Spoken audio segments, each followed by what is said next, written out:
Hi, I'm Ben Kenber. I'm here with, and of course, the National Sarcasm Society for the press day for this new Blumhouse production called The Gallows. And it follows the attempts of faculty and students at a local high school in putting on a play that years before had claimed the life of one of its students. But they decided to restage it again in his memory, and of course, things go terribly wrong. And they're going terribly wrong again. What's this? Hey, wait a minute. Whose shoe is this? Whose shoe is...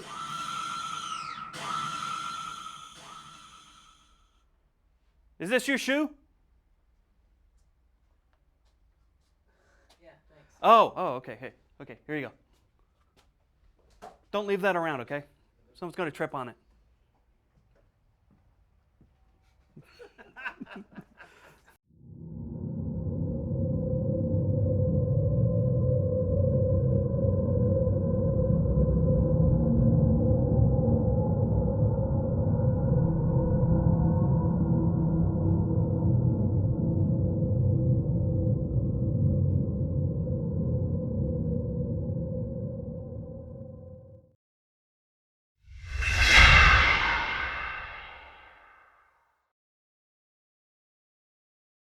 Okay, congratulations, guys. Thank Terrific you. work. Thank you so much. Very tense movie. All It right. definitely kept me on the edge of my seat. And for you guys, I read in the notes that you were cast because you didn't know a whole lot about the area of Fresno or how haunted the locations were, and that the directors only revealed so much of the script as shooting went along.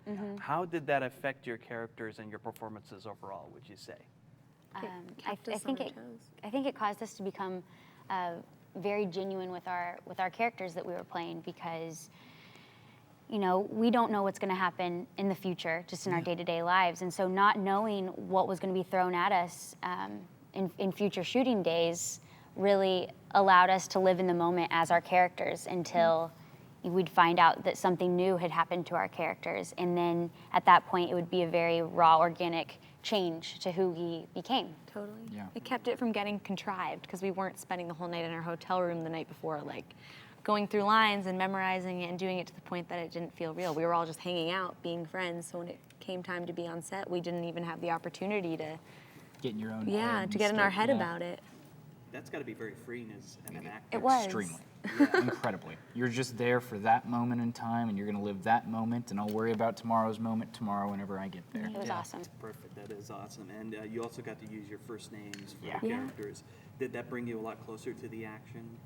Yeah. Yeah. Completely. Yeah, I think so. You were never not acting in a way. Yeah. Because the way that we shot with the found footage, you can pick up a camera whenever and start filming, and you can always put that into the movie. So if I want to do a scene with Cassidy and she's eating lunch or whatever, I can pick up the camera and be like, "Hey, Cassidy, what's going on?" Make fun of her a little bit, and then whether she's acting or not, she's just being herself. Could And probably make a whole nother movie from like the surplus of Oh my God. material that we have have so much shot. behind the scenes stuff that just wasn't used. Yeah. Oh, yeah. And how familiar were you with operating a camera or like a camera phone before you started this movie? Nada. I had nothing. I learned pretty quickly though. I still can't use a camera phone. Me either. so. It was just I knew like zoom, which you don't do. It's always panning and stuff, right?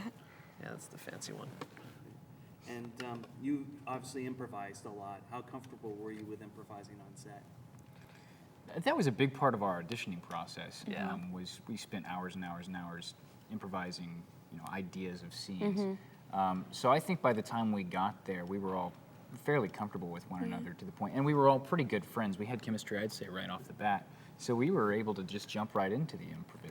Improving was so fun though because they would basically set up a scene where you had like a bunch of people walking around like setting up the stage or whatever, and then they're like, "All right, Ryan, take your camera and go interact with these people." And it's just like, all right, so I could do whatever I want. They're like, "Do whatever you want." So you just go in there and Yeah. you like start making fun of people and having a good time and cracking jokes. So great. Well, it's a great memorial to Charlie as well. I'm sure, you know, Oh, yes. if he was around, he would be smiling in more ways than one. So, Don't say that name. I'm just kidding. sorry, I thought it was okay. Thanks, guys. Thank you.